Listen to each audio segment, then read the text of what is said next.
अस्सलाम वालेकुम नाज़रीन, मैं हूं रज़ा मंजूर। आपको वेलकम करते हैं आप और कारोबार ऑन बिजनेस प्लस। नाज़रीन, थोड़ी सी मौजूदा सूरत हाल पे जो पाकिस्तान की आवाम है उन पे क्या क्या बोझ हैं थोड़ा सा एक नज़र डाल लेते हैं। अगर बात कर लें बिजली की तो 12 घंटे 15 घंटे 18 घंटे लाइट नहीं होती। बात कर लें अगर कम्यूटेशन की तो कभी पेट्रोल OMCs ने स्ट्राइक की हुई है, कभी पेट्रोल पंप्स बंद है, तो कभी CNG आपको अवेलेबल नहीं है, कभी CNG की 2 दिन की स्ट्राइक है। अगर बात कर लें डेली जो गुड्स हम इस्तेमाल करते हैं तो उनकी कीमतें जो है वो रोजाना की बेसिस पे ऐसे बढ़ती हैं जैसे इसकी मिसाल हमें पूरी दुनिया में कहीं और नहीं मिलती। ये सारे मामला आज डिस्कस करेंगे। हमने आज अपने शो में मदऊ किया है इन मामला को डिस्कस करने के लिए, और भी बहुत कुछ डिस्कस करेंगे। Miss Huma Bukhari, president consumer forum, welcome to the show ma'am. थोड़ी सी बात कर लेते हैं कि पाकिस्तानी अवाम को अब थोड़ा सा ये वाम होने लगा है कि हम इंसान भी हैं या फिर अदरवाइज हैं, तो किस तरह के राइट्स हैं, कंज्यूमर राइट्स के एग्जिस्ट करते हैं पाकिस्तान में? देखिए रज़ा, आपने अपने प्रोग्राम को शुरू करते हुए जो 3 मसाइल का जिक्र किया, चाहे वो बिजली के हवाले से हो, चाहे वो गैस के हवाले से हो या और यूटिलिटीज़ के हवाले से, असल में जो उसका इफ़ेक्ट सबसे ज़्यादा पड़ रहा है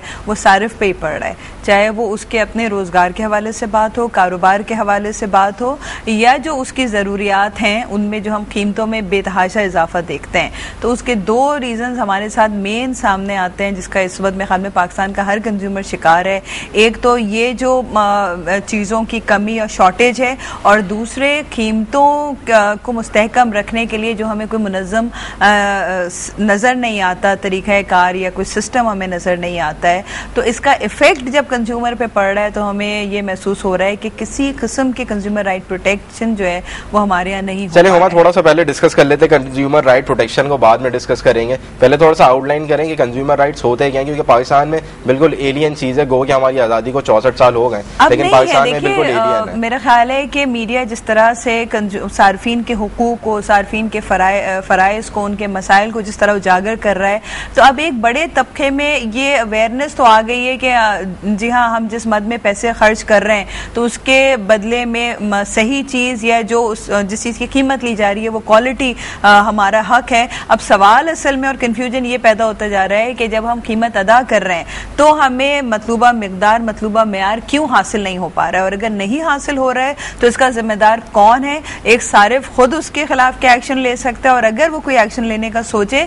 तो गवर्नमेंट बॉडीज, गवर्नमेंट फंक्शनरीज, जो लॉ है, जो जुडिशरी है, वो किस तरह उसको सपोर्ट करती है। जब हम उस सपोर्ट में और कंज्यूमर कंप्लेंट्स में जब हम गैप देखते हैं तब हमें फ्रस्ट्रेशन, मायूसी नजर आती है, और हम ये समझते हैं कि कंज्यूमर राइट्स को किसी तरह से हमारे यहाँ प्रोटेक्ट नहीं किया। We are talking about a nation जिनको अपने टैक्सेस जमा कराने के लिए धूप में खड़ा होना पड़ता है, लाइनों में कतारें बनानी पड़ती हैं। तो क्या आप समझती हैं कि गवर्नमेंट की तरफ से अभी तक कोई सपोर्ट नहीं, अब आ जाएगी? या लॉज एंड ऑर्डर की हम बात करते हैं तो हम किसी अदालत का दरवाजा खटखटा सकते हैं? बिल्कुल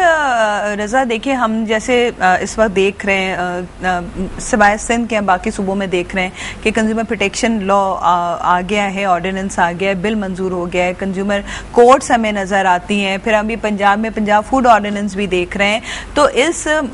तरफ पेशरफ्त हम पिछली 1 दिहाई में हमें नज़र आ रही है कि किसी न किसी सूरत में है। लेकिन क्योंकि हमारे आबादी का एक बड़ा तनासुब वो है जो दुही इलाकों में है, कि जिनके से तालीम भी दूर है और जो अपने सारे मसाइल में इस तरह उलझे हुए हैं कि उस तरफ बिल्कुल उनकी तवज्जो नहीं है कि आया अच्छी क्वालिटी उनका भी हक है या ख़राब क्वालिटी की एक मार्केट जो ऐसे सबब्स एरिया को, स्लम एरियाज को, देही इलाकों को बना दिया गया है, ये सोचे समझे बगैर कि वो भी हमारी तरह के इंसान हैं और उनकी भी सेहत हमारे लिए मुकद्दम है। तो एक बड़ी मार्केट मीडिया के रोल का तस्करा किया यहाँ पर, और 1 दिहाई का भी तस्करा किया, यानी कि एक अशरे की अगर हम बात कर लें 10 साल की, 10 साल पहले ही ऑलमोस्ट वो इंडिपेंडेंट हुआ था मीडिया, पाकिस्तान में प्राइवेट चैनल आए थे। तो क्या हमारे कंज्यूमर राइट्स वाले इस चीज़ का इंतजार कर रहे थे कि यहाँ पर प्राइवेट चैनल आएंगे तभी हम कंज्यूमरिज्म प्रोवाइड करेंगे? आपके यहाँ जिस तरह सिस्टम पूरा करप्ट हो गया है, या जिस तरह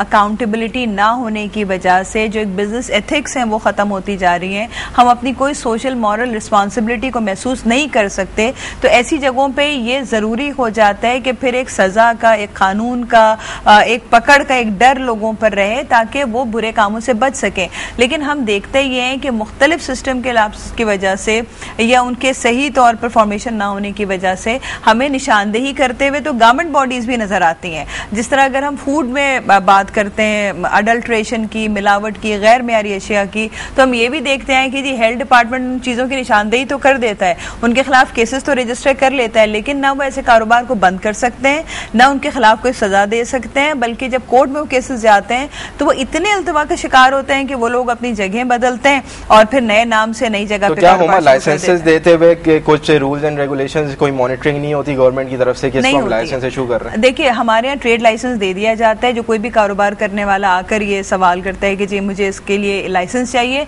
वो उनको हासिल हो जाता है। जो प्रीरिक्विजिट है वो सब पूरी करते हैं। लेकिन कमाल हमें ये नजर आता है कि जिसने अप्लाई किया उसके ऊपर तो शराइत लागू हो जाती हैं, लेकिन साथ ही हमें वो भी एक दुकान और एक जगह खुली भी नजर आती है जिसने ना ट्रेड लाइसेंस अप्लाई किया, ना जिसने किसी गवर्नमेंट बॉडी से इजाजत ली, और वो उसी तेज रफ्तारी से अपना कारोबार किए जा रहा है। और उससे मुताल्लिका इदारे इसलिए नहीं पकड़ सकते कि जी हमारे पास ये आया नहीं है और हमने इसे लाइसेंस दिया नहीं है, तो हमारे पास कोई इख्तियार नहीं है कि इसको हम इस हरकत पे इसकी जगह को सीज कर सकें। जब आपको सिस्टम में इतनी लाकानूनियत नजर आएगी, जब आपको हर मुनाफाखोर नाजायज मुनाफे की खातिर इस तरह दौड़ में आगे नजर आएगा और सिर्फ पैसा हमारा फोकस हो जाएगा, तो जरूरत इस बात की महसूस होती है कि सिस्टम को फूल प्रूफ किया जाए और इस बात को लाजमी बनाया जाए कि जी कोई भी जगह किसी भी चीज की फरोख्त या कोई भी सर्विसेज बगैर डिपार्टमेंट की सुपरविजन के ना हो, ताकि फिर अगर सारिफ को कोई शिकायत है तो वो मुतालिका डिपार्टमेंट तक तो पहुंच सके।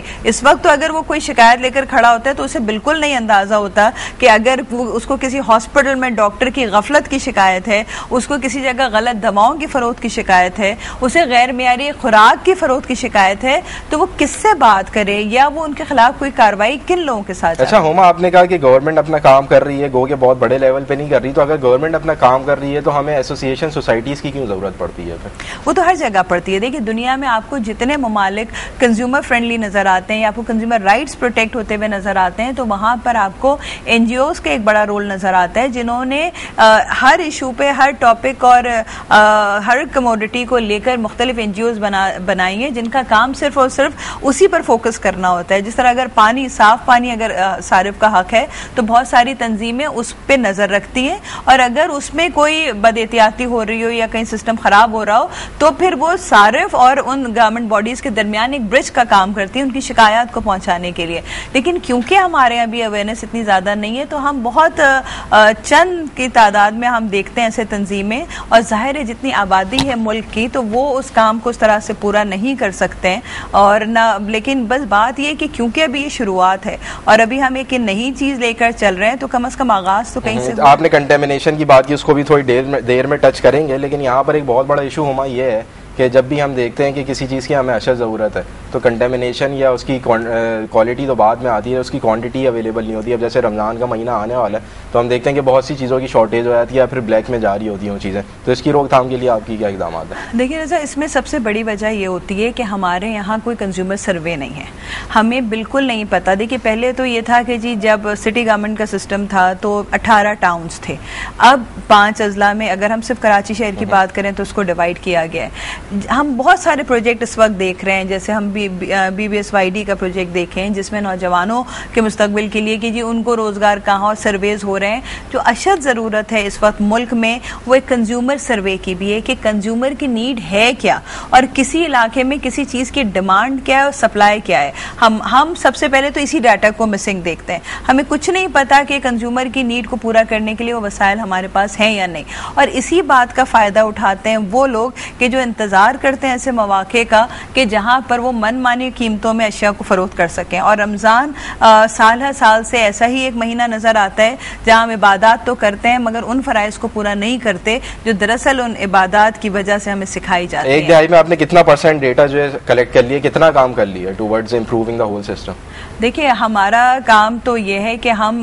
मुख्तलिफ प्रोडक्ट्स के हवाले से जो ख़ासतौर पे हम करते हैं वो ये कि जी इस वक्त उसकी कोई प्राइस क्या तय होनी चाहिए, और इस पर हम मुस्तकिल 5 सालों से काम कर रहे हैं जो एसेंशियल कमोडिटीज़ हैं। लेकिन ये किसी एक के बस की बात नहीं हो सकती। इस वक्त जितने भी अजला बने हैं, अगर उनमें ये हो जाए कि जी वो अपने इलाकों में इस बात को तय करें कि उनके यहाँ जो सारिफ रहते हैं उनकी प्रायोरिटीज़ क्या हैं, उनकी ज़रूरियात क्या हैं, और वो चीज़ उनके मार्केट्स में उस मिकदार में अवेलेबल है या नहीं, और उसके लिए गवर्नमेंट की तय करदा कीमत क्या मुकर्रर की गई है। क्योंकि देखिए ना, इस सिस्टम में, जो पिछले सिस्टम में हम जब भी किसी से बात करते थे कि जी आप क्यों नहीं पकड़ते, इनको क्यों नहीं बंद करते, तो उनका कहना यह था कि जी पिछले सिस्टम में तो इख्तियारात थे, हमारे पास इख्तियारात नहीं है। अब जब आप वो सिस्टम लेकर आए हैं दोबारा, तो सबसे पहले तो इसमें कंज्यूमर को ही प्रोटेक्ट होना चाहिए, क्योंकि अब मौजूदा सिस्टम के तहत आप किसी भी गैर कानूनी कारोबार करने वाले को या गलत काम करने वाले को बंद भी कर सकते हैं, उनको सजाएं भी दे सकते हैं, फौरी तौर पर कोई एक्शन भी ले सकते हैं। तो अब हमें देखना यही है कि आया इस सिस्टम में हमें कंज्यूमर, सोसाइटी के पास इतनी अथॉरिटी है कि गलत काम करने वाले को बंद कर सकते? हम तो नहीं बंद करेंगे, लेकिन हम उन अथॉरिटीज के पास जाएंगे कि जो ये पावर्स रखते हैं। जो हमें पहले प्रॉब्लम होती थी कि हम उस सिस्टम को